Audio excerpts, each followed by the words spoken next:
મને વાર નહીં લાગે, ખબર નહીં કેમ તે છોડ્યો આજે.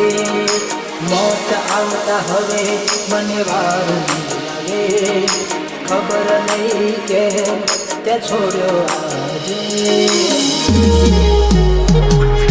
મતલબી લોકોના અમે ખેલ જોઈ લીધા, એને છેતર્યા જેને મેં પોતાના કીધા.